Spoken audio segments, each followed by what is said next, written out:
எல்லாருக்கும் வணக்கம். முதல்ல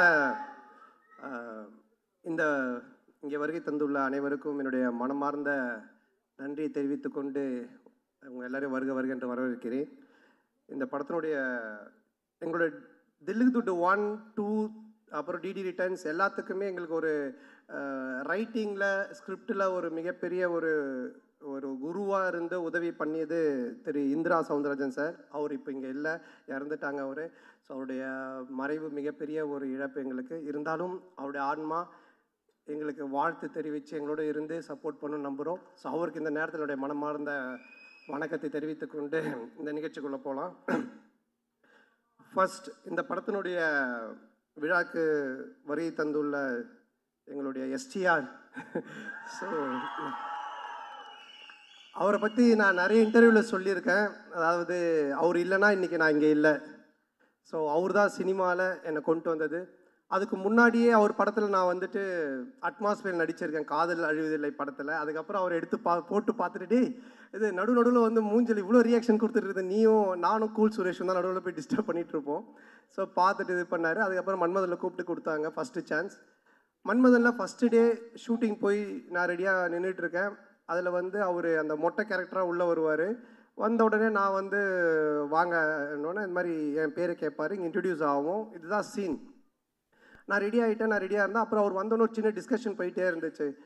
நான் டவுட் ஆகிட்டு என்ன ஏதாவது ஆளுகளை மாற்றுறாங்களா இல்லை என்ன ஆச்சுன்னு தெரியலையே அப்படின்னு போயிட்டு மெதுவாக என்னாச்சு அப்படின்னு சொல்லி கேட்டேன்.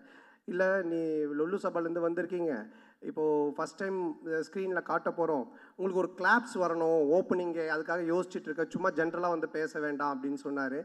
ஆனால் நான் வந்துட்டு எனக்கு கிளாப்ஸாக தேட்டரில் அடிப்பாங்களா அப்படின்னு சொல்லி கேட்டேன். இல்லை லொல்லு சபா டிவியில் ரீச் இருக்குல்ல, கண்டிப்பாக உங்களுக்கு தேட்டரில் கிளாப்ஸ் வரும் அப்படின்னாரு. அப்போ நான் வந்து என்ன பண்ணணும் அப்படின்னு சொல்லி கேட்டேன். சரி ஒன்று பண்ணலாம், நான் வந்தோடனே உன் பேர் கேட்குறேன், உன் பேர் என்னென்னா அப்போ தான் வச்சோம் பாபின்னு வச்சோம். உன் பேர் என்னென்னு கேட்குறேன், நீ வந்துட்டு பாபின்னு சொல்லு. நான் எக்கோவில் வந்து ஒரு 3 இடத்துல பாபி பாபி பாபின்னு அப்படி போட்டுட்டு மியூசிக்கெல்லாம் காமிச்சிட்டு அப்புறம் நான் சீனுக்குள்ளே நம்ம போகலாம் அப்படின்னாரு.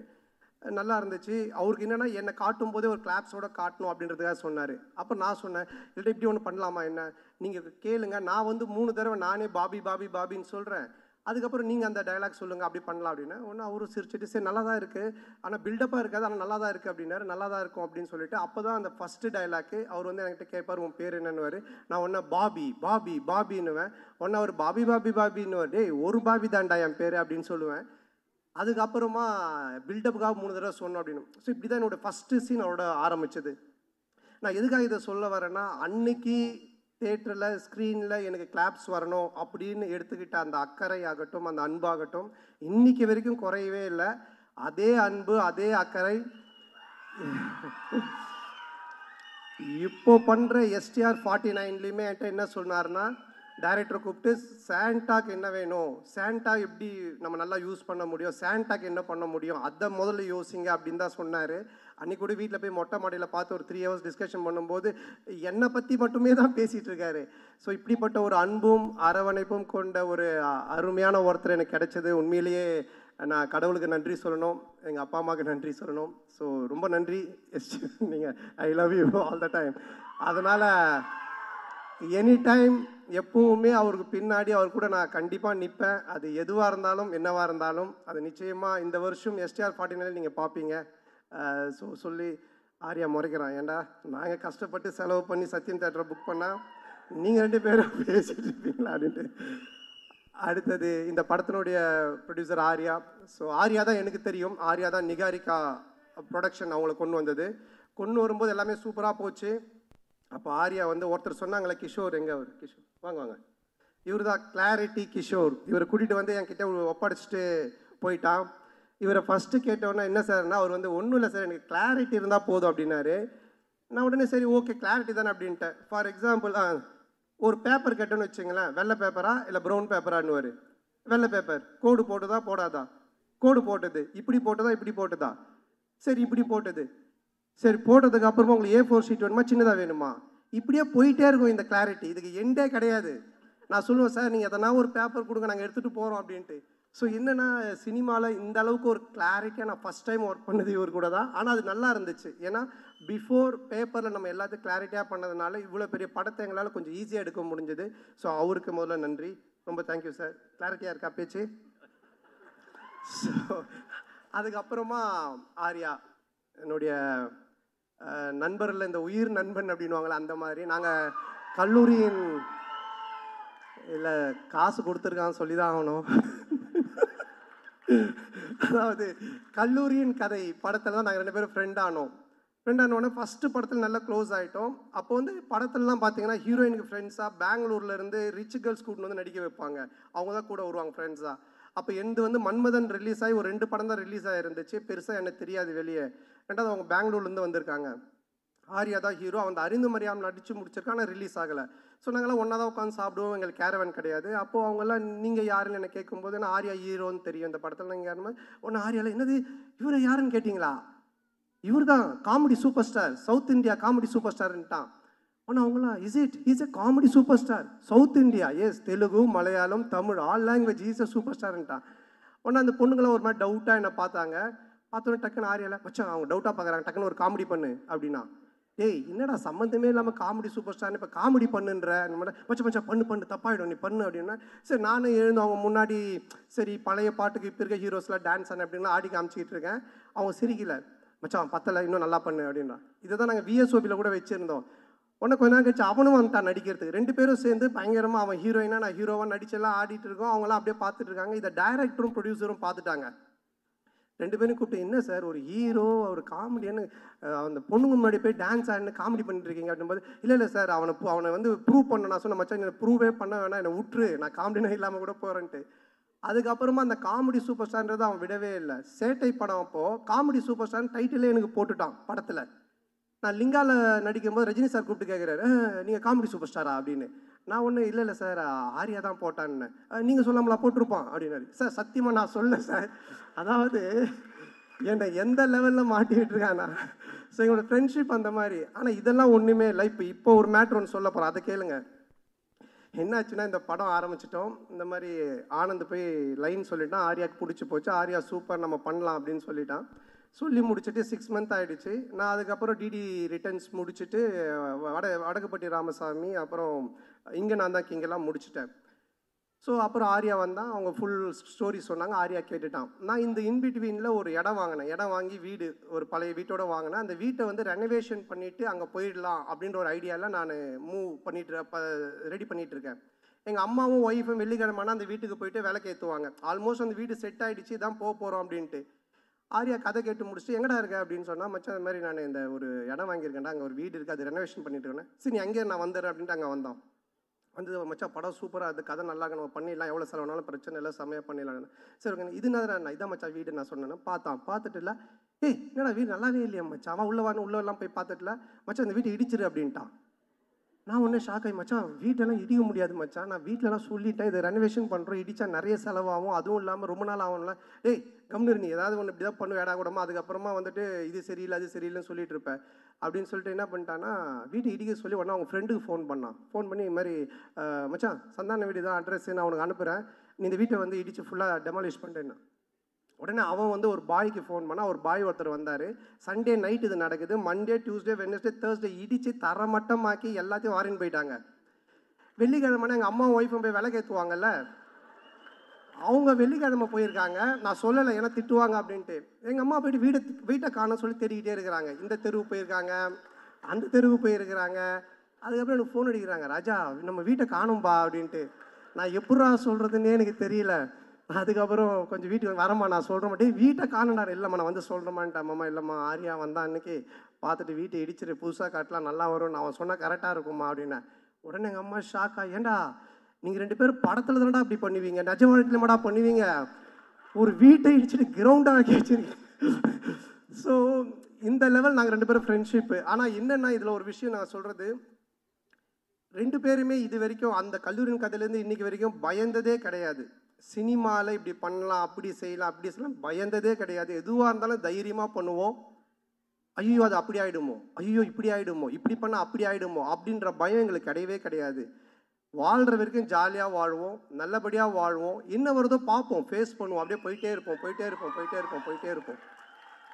அந்த ஒரு எனர்ஜி தான் இன்றைக்கி வரைக்கும் ஆர்யாவை இங்கே ஒரு இந்த இடத்துல கொண்டு வந்து ப்ரொடியூசராக நிற்க வச்சிருக்கு, என்னையும் ஒரு படம் பண்ணி போயிட்டு இருக்கிற இடத்துல வச்சிருக்கு. ஸோ நாங்கள் 2 பேரும் பயந்ததே கிடையாது. இந்த படம் நீங்கள் சொன்ன மாதிரி, ஆர்யா சொன்ன மாதிரி என்னுடைய பிரச்சனையை தீர்த்து படத்தை பண்ணுறதெல்லாம் வந்துட்டு வேற யாருனா இருந்தாங்கன்னா என் வீட்டு வாசலே தான் படுத்துக்கிட்டு இருந்திருப்பாங்க. ஸோ அந்த அளவுக்கு, ஏன்னா ஆர்யா சொன்னது, நீ இந்த படம் பண்ணி முடிக்கிற வரைக்கும் வேற படம் கமிட் ஆகாத, ஃப்ரீயாக பண்ணு, உன் பிரச்சனை எல்லாத்தையும் நான் பார்த்துக்கிறேன், உன் வேலை படத்தை ஜெயிக்கிறது மட்டும்தான் அப்படின்னு சொன்னால், அதுக்காக இறங்கி இந்த படத்தில் வேலை செஞ்சுருக்கேன். நிச்சயமாக இந்த படம் மிகப்பெரிய ஒரு வெற்றி படமாக ஆர்யாவுக்கு நான் திருப்பி தருவேன். மிகப்பெரிய வெற்றி படமாக இது இருக்கும். இந்த படத்தினுடைய இயக்குனர் ஆனந்த், பிரேமானந்த். ஸோ நான் வந்து தமிழ் சினிமாவின் கிறிஸ்டோஃபர் நோலன் அப்படின்னு தான் சொல்லுவேன். ஒரு கதை சொன்னால் அதை பல லேயரில் சொல்லுவான். டிடி ரிட்டர்ன்ஸ் பார்த்தீங்கன்னா ஒரு ஹாரர் தான், ஆனால் ஹாரருக்குள்ளே ஒரு கேம் ஷோ இருக்கும், கேமுக்குள்ளே ஒரு பணம் திருட்டு போகிற ஒரு அட்வென்ச்சர் இருக்கும். ஸோ இப்படி த்ரில்லரு, அட்வென்ச்சரு, அதுக்குள்ளே கேம், இப்படி நிறைய மல்டி லேயர்ஸில் ஒன்று பண்ணுவான். அந்த மாதிரி தான் இந்த கதையும். இந்த கதை எனக்கு தெரிஞ்சு இன்றைக்கி ஸ்டேஜில் உட்காந்துருக்க யாருக்குமே தெரியாது. ஈவன் ஆர்யா கூட சரியாக தெரியாது, யாருக்குமே நடித்தவங்களுக்கு தெரியாது. இதை எடுத்து முடித்து பார்த்தா மட்டும்தான் இது புரியும். ஆனால் பார்க்கும்போது அவ்வளோ கிளாரிட்டியாக, கிளியராக, அவ்வளோ காமெடியாக ஒர்க் அவுட் பண்ணுவான். ஸோ அந்த விதத்தில் ஆனந்தை நான் பாராட்டுறேன். ஆனந்துக்கு மனமார்ந்த நன்றி. ஆனந்து கூட, ஆனந்த் சொன்ன மாதிரி முருகன், அவனை மேலே தூக்குங்க. அவன் வந்து அந்த வானத்தை போல விஜயகாந்த் மாதிரி பண்ணுவான். அப்படியே தூரமாக நின்று கை காட்டுவான், ஃபீல் பண்ணுவான். ஆனால் வந்து அப்புறம் கேட்பான், என்ன சொல்லவே இல்லை அப்படின்னு. வா மேலே வா, வா இல்லை சொல்லியாச்சு உன்னை பற்றி, மேலே வா. இவன் தான் அங்கே ஓரமாக நிற்கிறான் பாருங்க. அதாவது வந்துட்டு இந்த கேட் ஓரமாக. ஸோ என்னுடைய சைல்ட்ஹுட் ஃப்ரெண்டு, நான் ஜெயிக்கிறது அவனுடைய வெற்றி மாதிரி நினைப்பான். இதில் வர எல்லா காமெடி சீக்வன்ஸ் எல்லாமே இவன் பண்ண ஒரு விஷயந்தான், டீம் ஒர்க்கு. ஆனால் இவன் பிடிச்சிருக்கான். ஸோ அப்புறம் சேது நீயும் மேடைக்கு வா. சேது வா, பரவாயில்ல வா. என்ன ட்ரெஸ் போடலையா? வா. ஸோ சேது நீங்கள் படத்தில் பார்த்துருப்பீங்க. ஸோ இவங்க 2 பேருடைய hard work, it's a team work Sethu. So இவங்களுக்கு இந்த நேரத்தில் மனமார்ந்த நன்றியை தெரிவிச்சுக்கிறேன். இது மட்டும் இல்லாமல் பி டீம் இருக்காங்க, குணாமான், சுந்தர், விஜய், சரவணன், தானிஷ். ஸோ இவங்களுக்கும் இந்த நேரத்தில் மனமார்ந்த நன்றி. அதுக்கப்புறமா இதில் நடித்த எல்லாருமே, நம்மளுடைய Nizhal Ravi sir, Kasthuri madam, Yashika Anand and Kingsley, மாரண்ணன், எல்லாரும் படத்தில் இருக்கிறாங்க அப்படின்ற மாதிரி இருக்காது.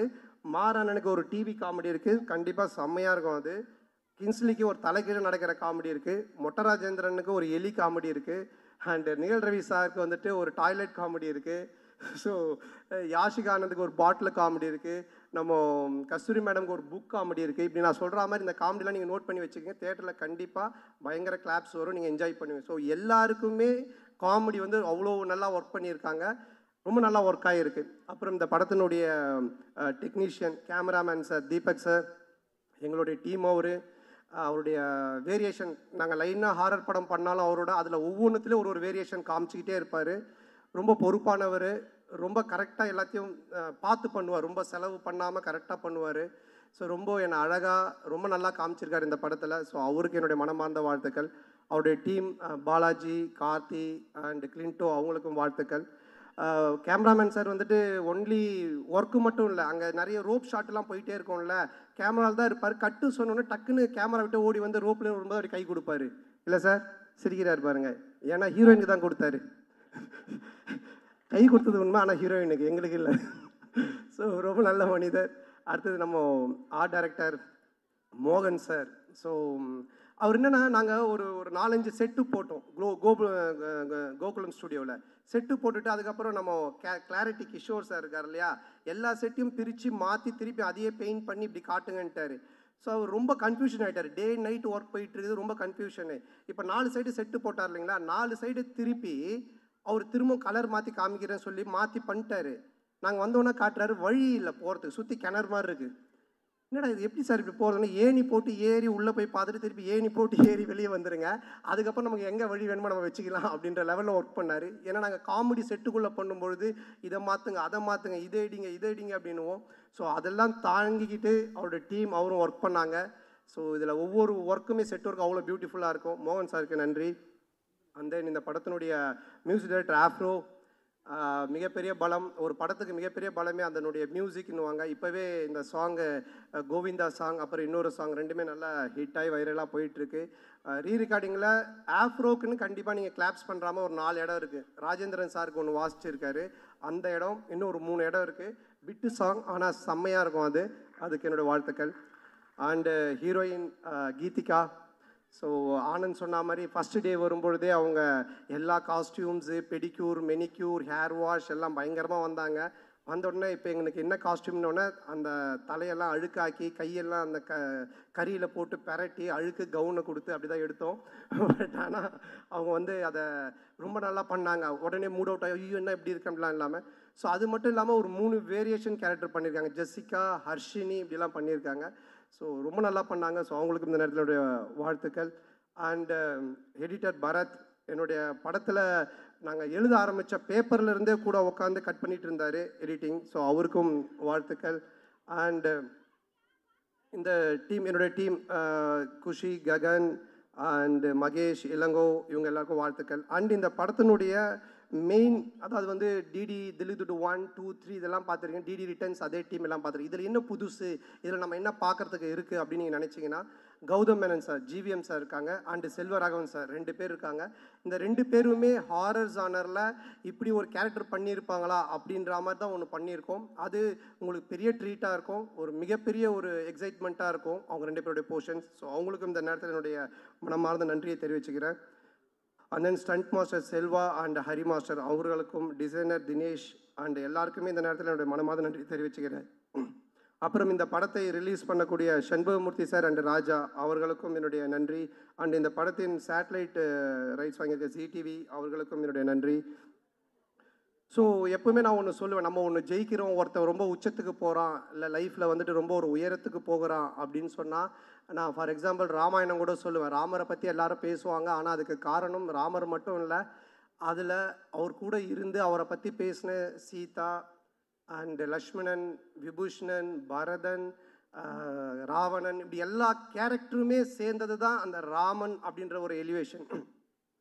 அந்த மாதிரி யாராக இருந்தாலுமே வாழ்க்கையில் ஒருத்தர் ஒரு உயரத்துக்கு போகிறான்னா அவன் மட்டுமே இல்லை, அவனோட டேலண்ட்டை மட்டுமே காரணம் இல்லை, அவனை சுற்றி இருக்கிறவங்க எல்லாருமே காரணம். அப்படி என்னை சுற்றி இருக்கிற இங்கே இருக்கிற என்னுடைய நண்பர்களாக இருக்கக்கூடிய மேடையில் இருக்கக்கூடிய எல்லாருமே, அப்புறம் ஏதோ சிரீஷ் நண்பர் அந்த கடைசியில் உட்காந்துருக்காரு. ஸோ இந்த மாதிரி ஒரு நட்பு எல்லாம் கிடச்சது எனக்கு மிகப்பெரிய ஒரு பாக்கியம் தான் நினைப்பேன். என்னுடைய முதுகெலும்பாக இருந்து என்னுடைய டீம் எனக்காக எழுதிட்டு இருக்கிறது, இந்த மேடையில் உட்காந்துட்டு இருக்கு, எனக்கு வாய்ப்பு கொடுத்த STRலேருந்து இன்றைக்கி நான் இங்கே ஹீரோவாக இந்த படத்தில் நிற்கிறதுக்கு காரணமாக இருக்க ஆர்யாலேருந்து, மாறன்லேருந்து எல்லாருமே, அண்ட் தென் அன்னைக்கிலேருந்து இன்றைக்கி வரைக்கும் எனக்கு சப்போர்ட் பண்ணிகிட்டு இருக்கிற மீடியா அண்டு ப்ரெஸ். ஸோ ரொம்ப நெருங்கிய நண்பர்கள் நிறைய பேர் இருக்கீங்க. பர்சனலாக ஃபோன் பண்ணி இதை இப்படி சொல்லுங்கள், இதை பண்ணுங்கள், செய்யுங்கன்னு எனக்கு சப்போர்ட் பண்ணிகிட்ருக்கீங்க நீங்கள். அதுக்கப்புறம் ரொம்ப என்ன சொல்கிறது, நம்ம ஃப்ரெஷ்ஷாக ஜாலியாக ஒன்று ஒர்க் பண்ணால் நம்ம குடும்பம் ஃபஸ்ட்டு ஹாப்பியாக நம்மளை வச்சுக்கணும். ஸோ என்னுடைய அம்மா, என்னுடைய மனைவி, என்னுடைய குழந்தைகள், ஸோ அவங்களுடைய இன்புட்ஸ், அவங்களுடைய அன்பும் அரவணைப்பும். அப்புறம் 12 வருஷம் கழித்து ஒருத்தன் படம் வந்து அந்த காமெடியை ரசிக்கிறீங்கன்னா, என் மேலே அளவு கடந்த அன்பு வச்சிட்ருக்கிற என் உயிரினும் மேலான அன்பு சொந்தங்களாகிய என்னுடைய ரசிகர்கள் நீங்கள் தான். ஸோ உங்களுடைய இந்த ஒரு அன்பும் மிக முக்கிய ஒரு காரணம். அதுவும் இல்லாமல் இன்றைக்கி ஃபங்க்ஷனில் ரொம்ப நாளைக்கு அப்புறம் என்னுடைய சொந்தங்களை கூட்டின்னு வந்திருக்கேன். மாமா, அக்கா, அண்ணன், சித்தி, அத்தை, மாமான்னு. ஸோ அவர்களுக்கும் எல்லா குட்டீஸ்க்கும் இந்த நேரத்தில் என்னோடய மனமார்ந்த நன்றியை தெரிவிச்சுக்கிறேன். May 16th ரிலீஸ் ஆகுது. டெஃபினட்டாக படம் உங்கள் எல்லாரையும் மிக பெரிய லெவலில் திருப்திப்படுத்தும். நல்ல காமெடி ஒர்க் பண்ணியிருக்கோம். நீங்கள் தேட்டரில் போய் பாருங்கள், பயங்கரமாக என்ஜாய் பண்ணுவீங்க. டிடி ரிட்டர்ன்ஸை விட ட்ரிபிள் மடங்கு உங்களுக்கு ஒரு ட்ரீட் இருக்குது. அதை வந்துட்டு ரொம்ப ஆணித்தனமாக நான் சொல்லுவேன். ஸோ டெஃபினட்டாக நல்லா என்ஜாய் பண்ணுவீங்க. அது மட்டும் இல்லை, கொஞ்சம் பார்த்து பண்ணுங்கள். என் காசாக இருந்தால் பரவாயில்ல, நண்பன் காசு.